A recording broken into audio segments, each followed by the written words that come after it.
Bismillahirrahmanirrahim. Rabbi shrah li sadri wa yassir li amri wahlul 'uqdatam min lisani yafqahu qawli. Assalamualaikum warahmatullahi wabarakatuh. Alhamdulillah, alhamdulillah, alhamdulillahilladzi bi ni'matil iman wal islam. Asyhadu an la ilaha illallah wa asyhadu anna Muhammadan 'abduhu wa rasuluh. Allahumma shalli ala sayyidina Muhammad wa ala ali sayyidina Muhammad wa ala alihi wa sahbihi wa man tabi'ahum bi ihsan ila yaumil din. Alhamdulillah, yang kami hormati segenap pengurus takmir dari Masjid An-Nur KPP Pratama Surakarta serta seluruh jemaah yang hadir, seluruh pegawai dari KPP Pratama Surakarta pada sore hari ini. Saya doakan semoga senantiasa Allah hadirkan kesehatan, kemuliaan, kebahagiaan, rumah tangganya kian harmonis, anak-anaknya kian solihah, yang belum dekat dengan jodohnya segera Allah dekatkan dengan jodohnya, yang saat ini masih memiliki angsuran kecilan semoga segera Allah lunaskan, dan yang paling utama senantiasa Allah lapangkan hati kita, yang insya Allah berbanding lurus pula dengan kelapangan rezeki kita. Amin Allahumma amin. Alhamdulillah, bersyukur pada sore hari ini kita masih diizinkan oleh Allah untuk merasakan nikmat demi nikmatnya.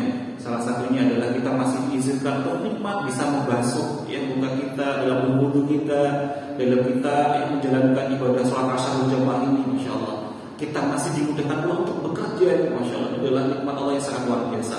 Dan serta pula kita masih diizinkan untuk spesial orang-orang pilihan yang hadir di masjid ini, yang masih benar-benar meletakkan hatinya, menundukkan hatinya untuk mau belajar kembali, senantiasa hadir di majelis-majelis ilmu Allah. Jika daun yang jatuh saja dalam Al-Quran itu sudah dijelaskan tidak ada yang kebetulan, daun yang jatuh saja tidak ada yang kebetulan, maka orang-orang yang hadir di rumah Allah ini, di masjid ini tidak ada yang kebetulan. Pasti ada sesuatu mengapa Allah pilih kita hadir di sini. Maka mari yuk bersama-sama kita ucapkan kalimat rasa syukur ini, kalimat hamdalah ini bersama-sama. Alhamdulillahirabbil alamin.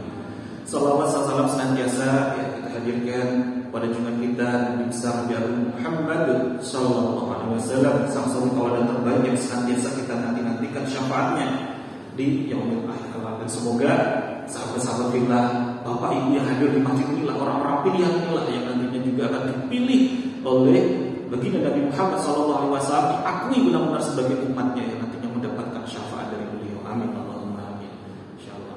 Pada sore hari ini tema kita adalah tentang bagaimana dalam Islam itu tentang mengubah nasib. Kita ngapain? Sakit betul. Nasib itu dirubah. Sakit betul kita. Sakit betul. Saya itu loh kita saya betulnya hakim. Masya Allah. Nasib itu bisa dirubah betul. Yang hadir kok kadosin aku kalah ini. Yakin betul Bapak Ibu? Masya Allah.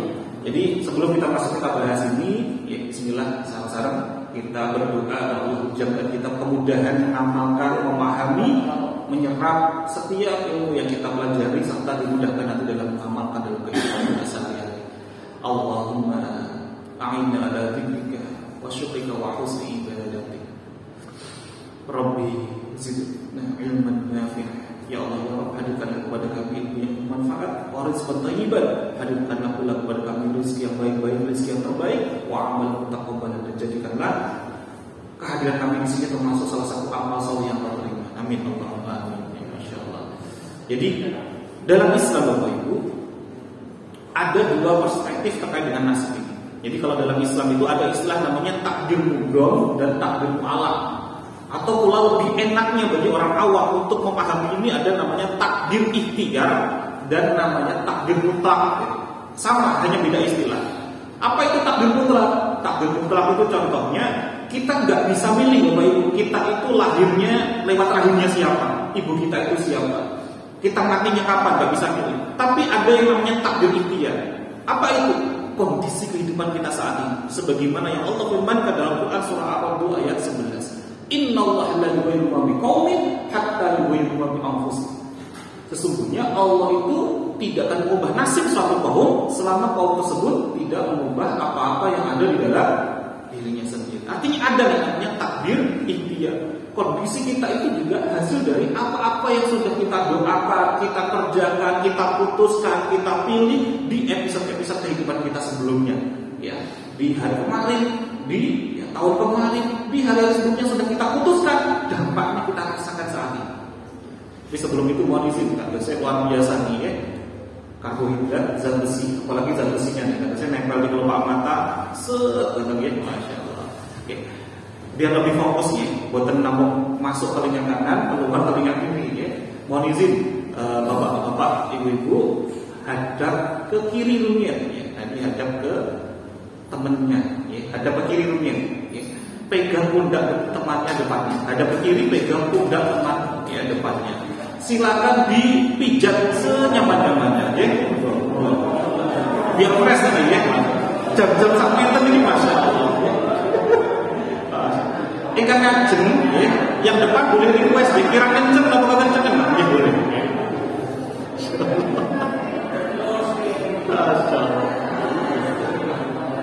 Monggo ya. Seterus-terusnya karena ini juga bagian dari kita praktek ilmu Allah yang sangat luar biasa. Pun saat ini berbalik arah gentosan. Masa bisa kriki loh Pak, lagi dari kan sama kriki loh Pak. Oke. Alhamdulillah. Bon ya, rekam ya. Baik. Ini ada hikmahnya Bapak Ibu. Pengen boten nasib kita itu diubah oleh Allah, senantiasa dihadirkan pertolongan oleh Allah. Pengen boten? Pengen boten kita itu ditolong oleh Allah. Pengen boten? Dalam hadis riwayat Bukhari dan ini sahih sekali. Ya. Apa itu? Rasulullah SAW bersabda, ya, sesungguhnya, ya, masya Allah, sungguh Allah itu akan menolong hambanya selama hamba tersebut menolong saudaranya. Terbukti nih, bapak mijit depannya, kita dipijit belakang kita. Gitu begitu? Udah langsung praktek gitu, masya Allah. Kita terus dimijitin, ada yang mijitin kita. Saat kita membantu orang lain, Allah yang akan membantu kita. Kenapa? Karena kita menolong makhluk-makhluknya Allah, maka Allah pun akan memberikan pertolongannya kepada kita. Saat kita memprioritaskan orang lain, memuliakan, bahagiakan, termasuk customer kita, klien kita, masya Allah, Allah pun juga akan memprioritaskan diri kita, termasuk dalam kehidupan kita. Ini salah satu kunci yang sangat luar biasa. Termasuk juga kita di fadilahnya loh. Buat ngantuk aja. Baik, kita langsung masuk ke inti materi kita. Jadi ternyata nasib itu bisa dirubah, khususnya yang namanya takdir ikhtiar tadi. Kalau yang namanya takdir mutlak, nggak bisa. Kita nggak bisa pilih, ya. Kita itu nanti jam berapa, kemudian hari apa kita nanti dijemput oleh Allah, nggak tahu kita. Dalam posisi apa, pas sholat atau pas kita sedang di luar ketaatan, kita nggak pernah tahu kapan itu tiba. Maka fokuslah saat ini dulu untuk apa? Memperbaiki yang takdir ikhtiar kita terlebih dahulu. Nah, ada beberapa rahasia yang sangat luar biasa yang bisa kita bedah pada sore hari ini bersama-sama. Yang pertama terkait dengan takdir. Imam Ghazali mengatakan, ya beliau itu mengambil dari Quran surah Ibrahim ayat 24 sampai dengan 26. Beliau tadabburi. Di dalam Quran surah Ibrahim ayat 24 sampai dengan 26. Di sana Allah perumpamakan kondisi manusia itu ibarat sebuah pohon. Apa maksudnya? Kok manusia itu diistilahkan seperti pohon? Ternyata Bapak Ibu, di dalam ayat tersebut, ya, semakin akarnya itu kuat menghujam ke bumi, semakin nancapnya semakin kuat, maka semakin kuat pula apanya? Batangnya, daunnya, ya, sampai ke buahnya. Nah, ini ada sesuatu pula dalam kondisi kehidupan kita. Seringkali kita itu kalau punya persoalan, punya masalah, punya tantangan, yang kita lakukan apa kira-kira? Kita itu nggak menyelesaikan sampai ke akarnya. Yang kita fokuskan hanya apa? Gonta-ganti lingkungan, gonta-ganti, ya, masya Allah, rekan kerja, gonta-ganti partner, gitu-gitu aja. Kira-kira bakalan selesai dong? Kalau yang kita perbaiki bukan akarnya, kira-kira bakal selesai dong? Kita pindah lingkungan sana sini, ya nanti pasti akan apa? Hadir muncul lagi persoalan yang sama, itu lagi. Maka yang harus kita lakukan apanya? Akarnya terlebih dahulu. Jadi akar itu, masya Allah, sangat menentukan kualitas kondisi batang, daun, dan buah. Nah, Imam Ghazali menjelaskan dengan sangat sederhana dan mudah kita pahami bahwasanya batangnya pohon tadi, daunnya tadi, sampai buah, batang itu mulailah itulah perilaku kita, tindakan kita. Tindakan itu menentukan apa? Menentukan kebiasaan kita, itu rantingnya. Kemudian mulai muncul dari apa? Karakter kita. Itulah sudah mulai, ya, mengakar sampai ke daun rindang itu. Kemudian nasib kita itulah buahnya. Nah, kalau pada tahun ini kira-kira buah itu kualitas buah bagus atau enggak itu ditentukan oleh akar atau kualitas akar ditentukan oleh buah. Kira-kira yang lurus yang begini. Kualitasnya buah pasti ditentukan oleh kualitas akar. Nah, ironisnya akar ini seringkali tidak tampak, tapi sangat berdampak karena akar itu ada di mana? Ada di dalam tanah. Kalau kita bisa senantiasa memberikan asupan yang bagus terhadap akar, maka nasib kita akan bagus. Buahnya akan semakin maksimal. Lalu apa nih yang nggak tampak tapi sangat berdampak? Inilah yang disebut dalam Quran surah Ar-Ra'd 11 tadi, yang Ghazali mengatakan anfusihim. Anfus itu adalah nafas, nafas itu adalah jiwa. Lalu apa nih yang ada dalam jiwa ini kalau kita ubah, justru akan semakin mengubah kualitas hidup kita. Jadi kalau jiwa ini kita ubah, otomatis sikap kita, kebiasaan kita, tingkah laku kita pun akan berubah. Tapi kalau kita hanya gonta-ganti yang di permukaan, nggak fokus kepada akarnya, ya akan kembali lagi. Kondisi kita ya begini-begini aja. Dari tahun ke tahun kok nggak berubah-berubah. Maka hal pertama yang harus kita benahi adalah yang ada di akar. Apa saja itu? Imam Ghazali mengatakan ada 3 hal. Yang pertama dimulai dari yang namanya prasangka atau dalam Islam namanya dzon. Dzon itu prasangka itu kelihatan apa buatan Bapak Ibu? Buatan ketahui, terpikiran buatan ketahui. Tapi ini sangat berdampak. Kenapa? Dalam kitab Al-Hikam Ibnu Athaillah Sakandari, beliau ya dalam makalahnya mengatakan apa-apa yang tampak dalam kehidupan hati dalam dunia nyata akan termanifestasikan. Artinya apa-apa yang ada dalam benak kita itu sejatinya terkristal lewat apa? Perilaku kita dan lewat lisan kita. Jadi prasangka itu tidak kelihatan tapi sangat berdampak terhadap kondisi nasib kita. Berikutnya ada lagi lebih dalam lagi, akarnya lebih bawah lagi. Apa itu? Namanya qalbun. Qalbun itu ya qalbun salim, hati yang selamat, hati yang terjaga dan dijaga oleh Allah. Lebih dalam lagi namanya iman, levelnya di keimanan kita, di ruh kita, di spiritual kita. Nah, hari ini fokus dulu ke yang satu dulu karena waktunya terbatas, yakni mengendalikan bagaimana kita menjaga prasangka kita senantiasa di zona positif sehingga berdampak terhadap kondisi nasib kita.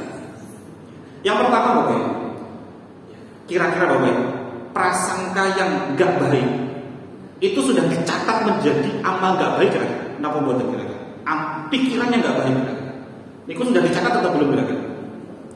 Kebanyakan dari kita yakinnya adalah kalau yang baik itu langsung jadi pahala, tapi kalau pikirannya nggak baik, ya nggak dapat apa-apa. Gini apa nih? Kebanyakan kita bisa. Padahal dalam Quran surah ya, Al-Hujurat ayat 12, ya ayyuhalladzina amanu jtanibu katsiran minadh-dhanni inna ba'dadh-dhanni itsmun. Wahai orang-orang yang beriman, jauhilah kalian dari kebanyakan prasangka, karena sesungguhnya sebagian dari prasangka itu adalah dosa. Artinya baru di batin, lek batin iki elek-elek, boten saya ternyata sudah dicatat oleh malaikat ya. DOS udah berdampak. Maka hati-hati, prasangka itu sangat tergantung nanti menentukan juga kita ini nanti neraka atau surga juga. Hati-hati sekali. Jadi prasangka itu kan dibagi menjadi 2, namanya husnudzon dan suudzon. Dua-duanya sangat berdampak dalam kehidupan kita. Kalau husnudzon pahala, tapi kalau ya suudzon itu dampaknya nggak baik dalam kehidupan kita. Maka hati-hati, ada orang lewat, kemudian kok kita batin, orang ini kok begini banget, dalam hati itu masih ternyata udah dampak dalam hidup kita. Karena apa? Karena apa yang kita prasangkakan itu adalah doa dan akan kembali kepada kita. Ini akan kita bedah bareng-bareng sedikit saja. Jadi ketika tadi ternyata ya, prasangka itu dibagi menjadi 2, berikutnya apa? Setiap prasangka itu ternyata adalah doa. Adalah doa. Dalam hadis qudsi Allah berfirman, Anna idza dhanni 'abdi, sesungguhnya aku sesuai dengan prasangka hamba. Jadi kalau kita masih merasa, ya Allah kenapa harus aku? Kenapa kau hidupku begini-begini saja? Kenapa kau gak lunas-lunas? Kira-kira apa jawabnya Allah? Sebagaimana yang kau prasangkakan, maka ya itu yang akan aku ijabah. Hati-hati sekali. Setiap prasangka adalah doa. Dan setiap doa itu diijabah oleh Allah Subhanahu wa taala. Dalam Quran surah Al-Mu'minun atau Al-Ghafir. Jadi Al-Ghafir itu memiliki 2 nama. Kalau di Al-Qurannya adanya Al-Ghafir, bagi Al-Ghafir ayat 60. Tapi kalau tidak ada Al-Ghafir, Quran surah Al-Mu'minun. Itu di ayat 60 Allah berfirman, "Ud'uni astajib lakum." Berdoalah padaku, niscaya aku kabulkan. Ya, Masya Allah. Allah kabulkan doa-doa kita. Seringkali kita itu nggak bisa membedakan doa yang mana ini. Ternyata salah satunya adalah prasangka-prasangka kita. Setelah sholatnya sudah betul nih doa kita, lunas ya Allah, selesai masalah, rumah tangga harmonis ya Allah, benar. Tapi saat selesai keluar dari masjid, kita muncul prasangka, bojoku kayak ini, bisa lunas konti. Kira-kira Bapak Ibu, coba kita cek banyak mana prasangka dari gak baiknya sama yang baiknya. Prasangka yang baiknya di doanya gak betul tuh. 10 menit setelah asar dikali 5 waktu, berarti kira-kira berapa jam? Berapa menit Bapak Ibu? 50 ya, asar, maghrib, isya, subuh, zuhur, betul ya? 50 menit. Sehari ada berapa jam? 24 jam. Prasangka kita yang di luar itu ternyata juga doa, dan itu yang akan dijawab oleh Allah. Ada berapa? 23 jam 10 menit. Kira-kira banyak yang mana doanya? Doa habis sholatnya sudah terpilih tuh, sudah mau sampai harusnya Allah, tiba-tiba kita cancel doanya. Dengan apa? Dengan prasangka-prasangka kita yang gak baik kepada Allah. Salah satunya, udah doanya udah benar, lunas. Selesai tuh mukena dilipat, sajadah dilipat, kemudian kita tengok kanan kiri, cek saldo, bisa nggak ya? Bisa nggak ya? Maka apa jawab Allah? Ya sebagaimana kau prasangkakan, ya nggak bisa. Ini harus kita ya hati-hati sekali menjaga prasangka kita. Dan kita harus hati-hati dalam membedakan antara ingin dan fokus. Seringkali doa kita itu ya inginnya, tapi fokus kita yang lainnya. Kayak tadi, inginnya lunas, tapi fokusnya apa? 23 jam lebih 10 menitnya apa? Bisa nggak ya? Bisa nggak ya? Bisa nggak ya? Banyak yang mana kira-kira? Banyak yang mana kira-kira? Banyak yang nggak bisa. Dan inilah yang akan meng-cancel doa-doa kita. Dan itu yang akan dijawab yang fokus itu. Jadi seringkali pula kita Bapak Ibu saat diri kita itu mau berangkat kerja, buru-buru atau mengantar anak gitu ya. Pernah nggak Bapak Ibu kita itu tiba-tiba, kok kunci mobil nggak ketemu, kontak motor nggak ketemu? Kira-kira apa respon kita pertama kali? Apa yang muncul di prasangka kita itu keluar di lapisan kita? Ada nggak tiba-tiba? Aduh lali, aduh hilang. Waktu buat itu. Kira-kira Bapak Ibu ingin kita apa tadi? Ketemu ya? Tapi apa yang menjadi fokus kita? Hilang. Itu doa. Lali. Bakal ketemu gak kira-kira? Jadi yang mustajab yang mana? Yang difokuskan. Dan kunci akan ketemu saat apa? Saat diri kita sudah tenang. Saat duduk dengan tenang, kunci akan mudah ketemu. Maka beda antara ini dan fokus. Bahkan ada satu riset yang sangat penelitian yang sangat luar biasa. Otak kita itu ternyata menyerap informasi 2 juta informasi per detik, dan sehari dalam 24 jam pikiran kita itu memprasangkakan, memproyeksikan pikiran 60.000 pikiran sehari. Itu ternyata menjadi doa. Dan doa itulah yang tadi untuk orang yang stajib laku yang akan berdampak terhadap kondisi nasib kita. Maka hati-hati sekali dalam mengendalikan prasangka kita, baik ketemu dengan teman kerja kita, atasan kita, ataupun dengan customer kita, dengan klien kita. Teruslah kita untuk berprasangka yang baik-baik. Bahkan Rasulullah SAW berfirman dalam hadis riwayat Abu Dawud, la tad'u ala anfusikum illa bi khair, fa innal malaikata yu'minuna ala ma taqulun. Artinya bahwasanya ya Masya Allah, la tad'u ala anfusikum illa bi khair. Janganlah kalian itu berdoa atau mendoakan yang jelek-jelek kepada diri kalian sendiri. Maka ya berdoalah yang baik-baik. Fa innal malaikata yu'minuna ala ma taqulun. Karena sesungguhnya ada selalu malaikat yang mengaminkan setiap tutur kata kita. Maka kalau kita punya perasaan kahai mesti biasa telatan, Masya Allah, itu udah mulai ada kata-kata yang gak baik. Ini akan malaikat apa? Amin. Dan itu akan ditujukan amin itu kepada diri kita sendiri. Jadi kalau kita mengucapkan kalimat gak baik-baik kepada orang lain, maka kita pun akan mengalami hal yang sama dengan apa yang kita rasakan itu kepada orang lain. Hati-hati sekali. Dan kita kalau bilang ya Masya Allah, yang gak baik, malaikat itu sudah siap. Amin. Kira-kira makbul mana doanya antara kita dengan malaikat? Ijabah mana kira-kira? Kalau diri kita kan Rasulullah berfirman. Rasulullah bersabda ya Masya Allah. Dalam hadis Sahih Bukhari, kullu bani Adam khata'un wa khairul khata'ina tawwabun. Ya Masya Allah. Setiap bani Adam itu pasti punya salah, pasti punya kesalahan, pasti punya dosa. Dan setiap yang punya dosa itu ya, sebaik-baik dari mereka adalah yang bertaubat kepada Allah. Tapi di sini malaikat itu punya dosa nggak kira-kira? Malaikat itu senantiasa taat atau punya dosa kira-kira? Selalu taat, nggak punya dosa. Kira-kira mustajab yang mana antara doa kita dengan malaikat? Maka mustajab malaikat. Maka inilah pentingnya kita berhati-hati dalam menjaga perasaan kita. Ini baru diperasakan dan juga di lisan.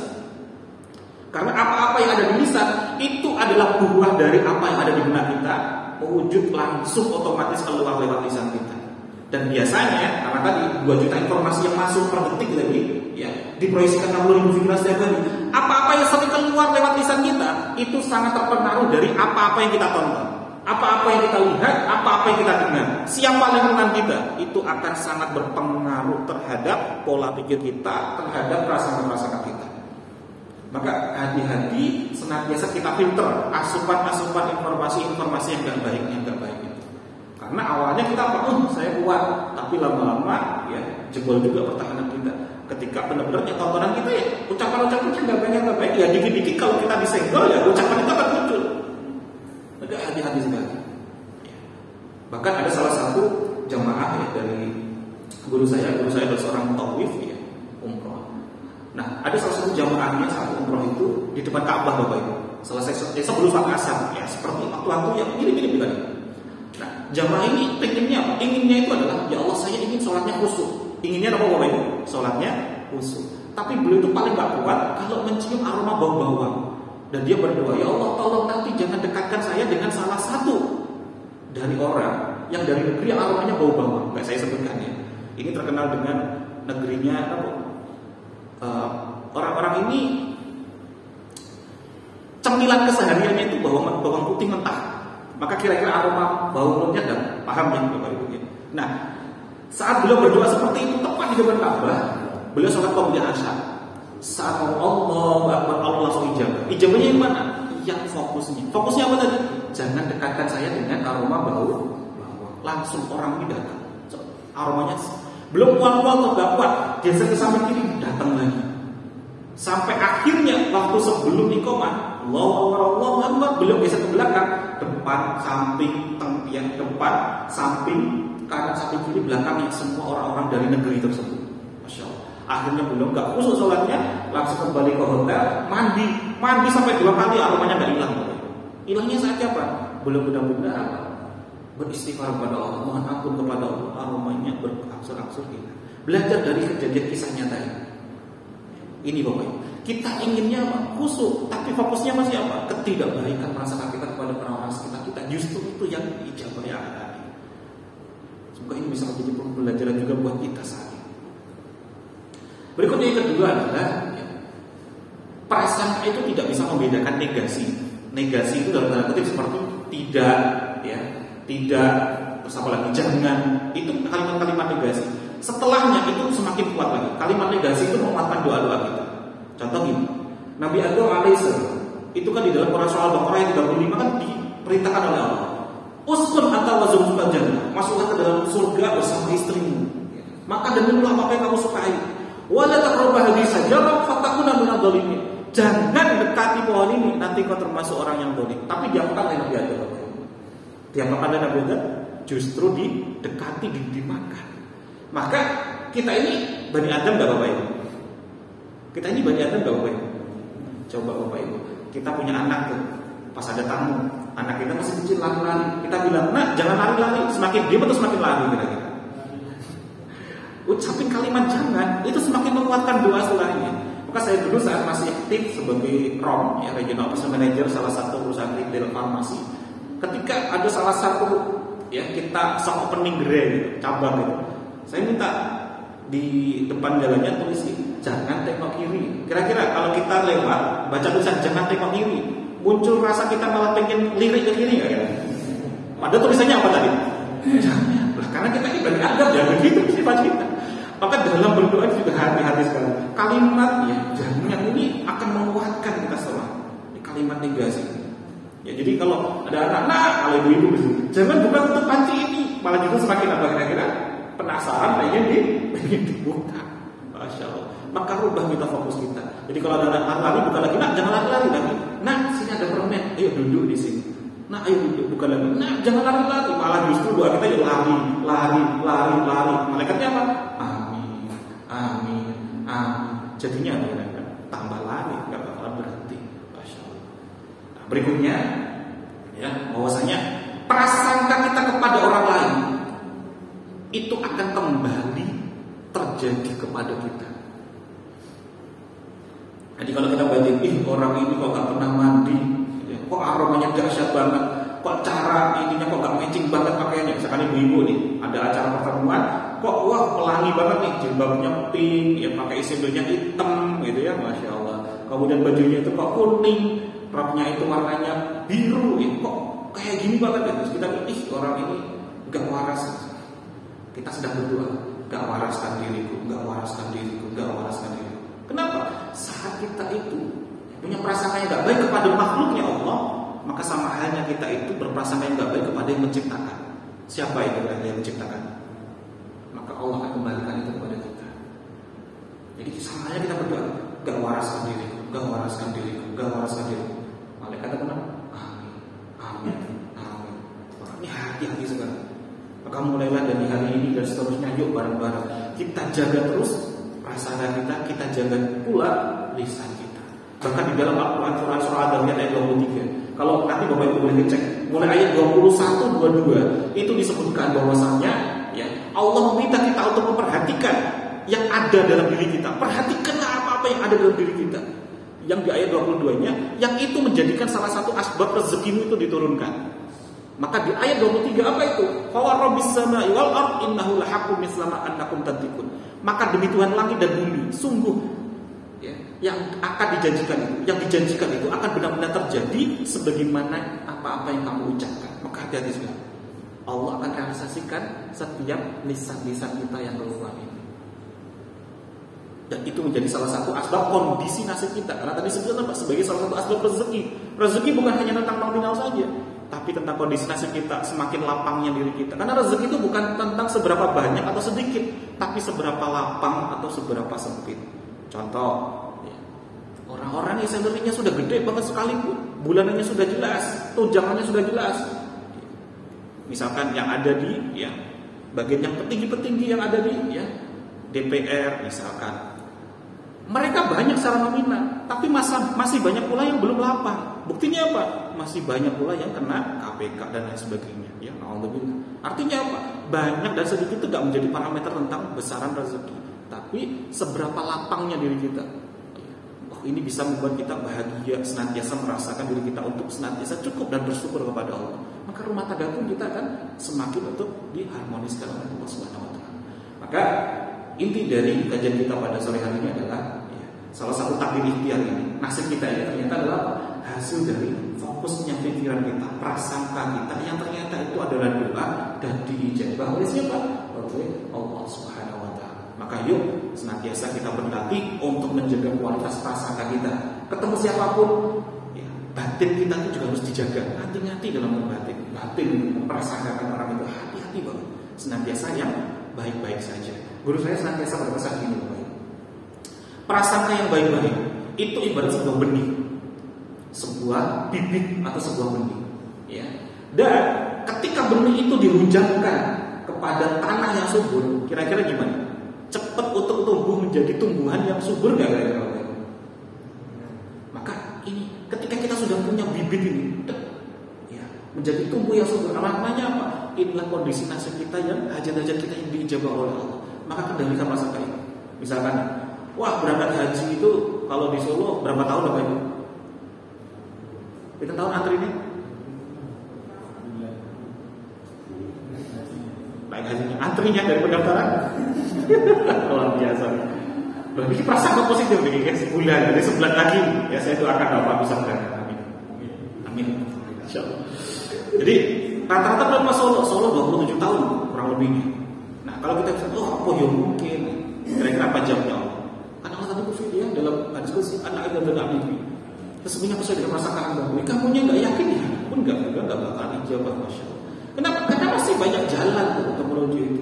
Masih bisa haji plus lagi 5 tahunan atau haji furoda bisa langsung setahun berangkat.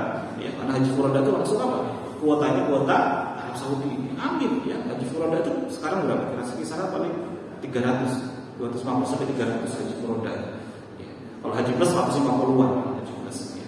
Amin Allah. Baik, kita tutup dengan doa bersama-sama ya. Semoga Allah ijabah seluruh hajat-hajat kita, seluruh yang masya Allah doa-doa sahabat-sahabat kita yang hadir pada sore hari ini. Amin Allahumma amin. Silakan Bapak Ibu untuk duduknya senyaman-nyamannya, sepusu-pusunya. Nanti saya berikan waktu sejenak Bapak Ibu untuk memunajatkan apa yang menjadi hajatnya saat itu. Jadi nanti manfaatkan betul waktu itu. Karena di setiap majelis ilmu itu Rasulullah SAW selalu sabdakan, itulah taman-taman surga. Di mana di setiap taman-taman surga, ya Masya Allah, kita dikelilingi oleh para malaikat-malaikatnya Allah mengaminkan setiap doa-doa kita. Baik, Bismillahirrahmanirrahim. Allahumma sholli ala sayyidina Muhammad wa ala ali sayyidina Muhammad. Walhamdulillahi rabbil alamin. Hamdan syakirin, hamdan yu'afi ma huwa yukafi mazidah. Ya Rabbana kama yanbaghi li jalali wajhikal karim wa 'azimi sultanik. Hasbunallahu wa ni'mal wakil, ni'mal mawla wa ni'man nasir. Hasbunallahu wa ni'mal wakil, ni'mal mawla wa ni'man nasir. Allahumma yassir lana wa la tu'assir. Allahumma lakal hamdu wa lakal musta'an. Wa antal musta'an wa la hawla wa la quwwata illa billahil 'aliyyil 'azim. Allahumma ighfir lana dhunubana wa liwalidina warhamna kama rabbayana shighara. Rabbana hab lana minas shalihin. Rabbana hab lana min azwajina wa dhurriyyatina qurrata a'yun waj'alna lil muttaqina imama. Allahumma ighfir lana warhamna warhamna warfa'na warzuqna wahdina wa'afina wa'fu 'anna. Rabbana dhallamna anfusana wa in lam taghfir lana wa tarhamna lanakunanna minal khasirin. Allahumma rabbana anzil 'alaina ma'idatan minas sama' taqulu lana 'idul awwalina wa akhirina wa ayatan minka warzuqna wa anta khairur raziqin. Ya Allah ya Rahman ya Rahim, selamatkanlah kami semuanya dari siksa kubur maupun siksa api neraka ya Rabb. Berikanlah kami kemudahan kelancaran baik urusan dunia maupun urusan akhirat kami ya Rabb. Berikanlah kami kemudahan dalam menjemput rezekimu yang halal dan thayyiban ya Rabb. Berikanlah kami keistiqomahan, kekhusyuan, kenikmatan dalam kami beribadah kepadamu ya Rabb. Hujamkanlah dalam hati kami rasa candu untuk senantiasa khusyuk bersujud kepadamu ya Rabb. Ya Allah ya Rahman ya Rahim, jika sekiranya ada sahabat-sahabat bila kami jamaah kami hadir di sini yang masih memiliki persoalan hubungan belum baik dengan orang-orang sekitarnya, dengan orang tuanya, mertuanya, pasangannya ataupun anak-anaknya ya Allah, maka perbaikilah ya Allah. Lembutkanlah hati masing-masing dari mereka ya Allah. Eratkanlah tali silaturahminya kembali ya Allah. Ya Allah ya Rahman ya Rahim, hujamkanlah kepada anak-anak kami ya Allah untuk senantiasa pula menyertakan nama-nama kami di setiap amal-amal solehnya ya Allah. Karena itu yang sangat kami nanti-nantikan saat kami nanti sudah terbujur ke aku di dalam tanah ya Allah. Ya Allah ya Rahman ya Rahim, terima kasih karena memberikan nikmat yang luar biasa pada sore hari ini. Ternyata selama ini bukan karena kau belum mau mengijabah doa-doa kami, tapi kami belum bisa menjaga prasangka-prasangka kami ya Allah. Ya Allah ya Rahman ya Rahim, izinkanlah kami bersama-sama di sore hari ini di rumahmu ini untuk memunajatkan hajat kami masing-masing ya Allah. Engkau maha mendengar, engkau maha mengetahui ya Allah. Silakan Bapak Ibu munajatkan dalam hatinya masing-masing seluruh hajatnya masing-masing. Amin ya mujibas sa'i. Ya Allah, kabulkanlah seluruh hajat yang saat ini dimunajatkan oleh sahabat bila kami pada sore hari ini ya. Mungkin ada yang saat ini sedang bermunajat ini dilunaskan arsanya, dicintainya ijabah ya Allah. Mungkin ada yang saat ini sedang berjuang ingin dihadirkan karuniai seorang anak ya, keturunan ya Allah, kabulkanlah ya Allah. Mungkin ada pula yang saat ini anggota keluarganya ataupun dirinya ataupun orang-orang di dekatnya ada yang kurang sehat, hadirkanlah kesembuhannya. Mungkin ada pula yang ingin memperbaiki segala hal terkait dengan kondisi nasibnya ya Allah, perbaikilah dengan cara terbaik ya Allah. Amin ya mujibas sa'i. Terus panjangkan namanya. Amin ya mujibas sa'i. Amin ya mujibas sa'i. Amin ya mujibas sa'i. Ya Allah ya Rahman ya Rahim, jadikanlah kami untuk bisa kembali kepadamu dalam keadaan syahidnya wal akhirat ya Allah. Jadikanlah kami kembali kepadamu dalam keadaan kami husnul khotimah ya Allah. Dalam keadaan kami benar-benar untuk bisa selamat kembali ke jalan. Sekiranya nanti tiba waktu kami kau jemput, izinkanlah kami bisa mengucapkan kalimat miftahul jannah ya, kalimat kunci surga, kalimat la ilaha illallah, la ilaha illallah, la ilaha illallah. Ya Allah ya Rahman ya Rahim, Rabbana atina fid dunya hasanah wa fil akhirati hasanah wa qina adzabannar. Wa sallallahu ala Muhammadin wa ala alihi washabbihi wa sallam. Lahul Fatihah.